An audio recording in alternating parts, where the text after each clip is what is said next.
भाइयों और बहनों, राष्ट्रपति जी ने आपातकाल की घोषणा की है। इससे आतंकित होने का कोई कारण नहीं है।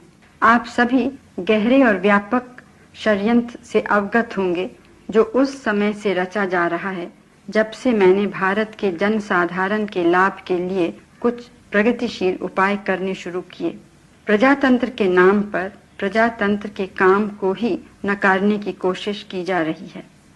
विधिवत रूप से निर्वाचित सरकारों को कार्य नहीं करने दिया गया है और कुछ मामलों में वैध रूप से निर्वाचित विधानसभाओं को विघटित करने के उद्देश्य से सदस्यों को इस्तीफा देने के लिए बाध्य किया गया। आंदोलनों से वातावरण भर गया जिनसे हिंसात्मक वारदातें हुई। मेरे मंत्रिमंडल के साथी श्री एलन मिश्र की अमानुषिक हत्या से सारे देश को धक्का लगा है। भारत के मुख्य न्यायाधीश पर कातिलाना हमले की भी हम घोर निंदा करते हैं। कुछ लोग तो हमारे सशस्त्र सैनिकों तथा पुलिस को विद्रोह करने के लिए उकसाने लगे हैं। हमारे सैनिक और पुलिस अनुशासित और देशभक्त हैं और वे उनकी झांसेबाजी में नहीं आएंगे। फिर भी इसकी गंभीरता को नजरअंदाज नहीं किया जा सकता। विघटन तत्व पूर्ण रूप से सक्रिय है और सांप्रदायिक भावनाएं उभारी जा रही हैं जिससे हमारी एकता को खतरा है। मुझ पर सभी प्रकार के झूठे आरोप लगाए जा रहे हैं। भारतीय जनता मुझे बचपन से जानती है।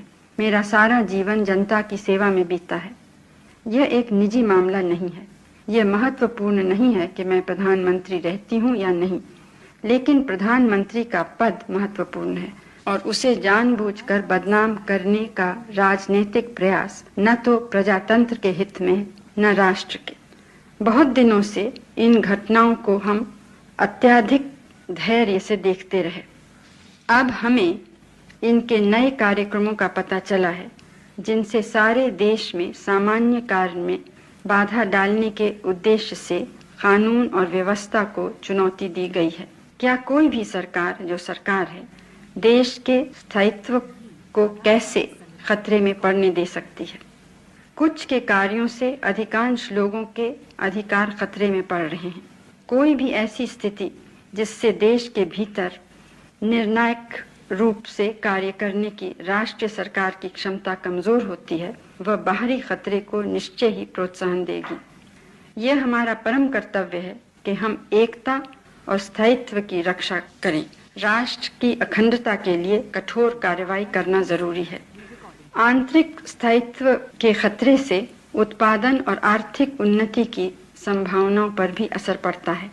पिछले कुछ महीनों में निश्चित कार्रवाई से हमें कीमतों के बढ़ने को रोकने में व्यापक रूप से सफलता मिली है। हम अर्थव्यवस्था को मजबूत करने तथा विभिन्न वर्गों, विशेष रूप से गरीब और असुरक्षित वर्गों तथा उन लोगों की जिनकी आय निर्धारित है, कठिनाइयों को दूर करने के और उपायों पर सक्रिय रूप से विचार कर रहे हैं। मैं शीघ्र इन उपायों की घोषणा करूंगी। मैं आपको ये विश्वास दिलाना चाहती हूँ कि इस नए आपातकाल की घोषणा से कानून प्रिय नागरिकों के अधिकारों पर किसी प्रकार से असर नहीं पड़ेगा। मुझे विश्वास है कि आंतरिक स्थिति में तेजी से सुधार होगा जिससे हम जल्द से जल्द इस घोषणा को समाप्त कर सकेंगे। भारत के सभी हिस्सों तथा जनता के सभी वर्गों की सद्भावना संदेशों के लिए मैं अत्यंत आभारी हूँ। मैं आपसे आने वाले दिनों में आपके सतत सहयोग और विश्वास की अपील करती हूँ।